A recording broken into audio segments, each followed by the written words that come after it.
Our family farm was homesteaded in the 1860s by my great-great-grandparents. We grew up here, my three sisters and I, and were just taught that it was a very important piece of our heritage. We're taught that if we took care of the farm, it would take care of us.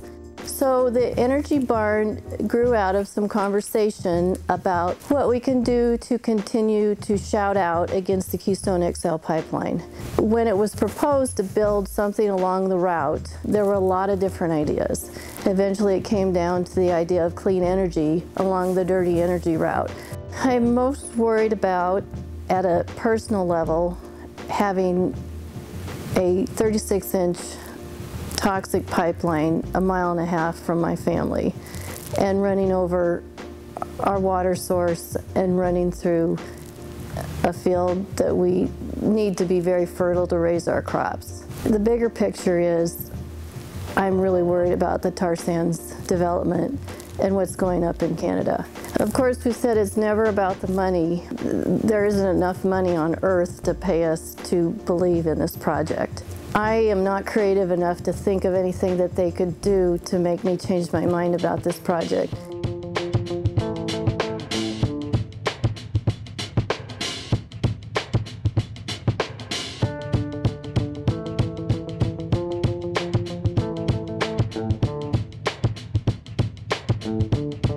It's not uncommon, obviously, to get somebody that's not in favor of the project, and we do try to accommodate those people. Very early in routing, when we're doing the studies, we're meeting with people. If there's somebody that's not receptive to having the project on their property, we certainly will look at rerouting to the extent we can to get onto another property where somebody is more agreeable. Unfortunately, you can't always do that. We've reached voluntary agreements with 90% of our landowners here in Nebraska, which puts us better than average, which I think is a monumental success in light of how political this project has become. Anything could happen, we don't know, but we remain confident that when Keystone's ultimately built, it will be the safest pipeline that has ever been constructed in this country.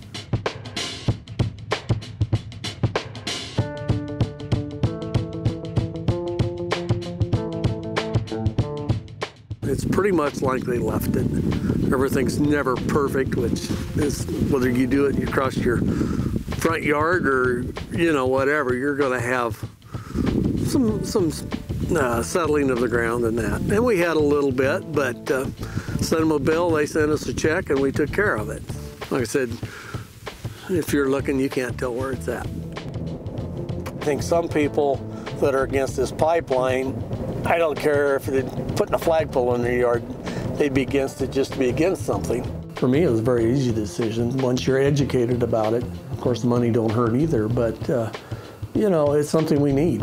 It allowed us to upgrade some equipment, expand some equipment that, maybe we'd have got done, but it took us 3 or 4 more years to get it done. Well, this is my livelihood. I've got kids involved in the farming that are going to take over when I retire, and I absolutely don't want to see it destroyed in any way, and I don't see that the pipeline's going to affect that.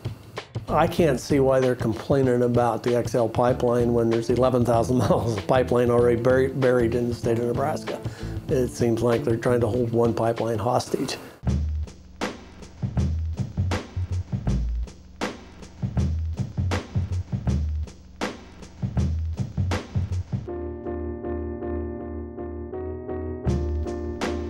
Keystone XL project the proposed project is coming through within our Aboriginal boundary area, our treaty boundary area, and now within the boundaries of our reservation.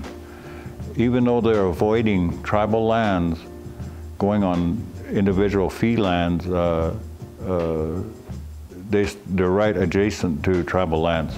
And now we're heading out to the Sichungu Iuska Wichoti, which means the Rosewood Sioux Tribe Spiritual Camp. And that camp was established adjacent along the corridor of the Keystone Pipeline proposed route. Right through here is where the corridor of the pipeline is going to be coming through, right here. And I'm standing on the corner of tribal land. And if it breaks right through here, it's going to affect our tribal land. Land is just like our mother, our grandmother. As we relate, we have our language talks of it as grandmother. And so it's like a birthplace of our people. And they say that the water is the blood of grandmother. I mean, you cannot survive without water. Nobody can. We want to protect our grandmother. That's our purpose in life. It's beyond money. You cannot put dollars on our resource, our grandmother.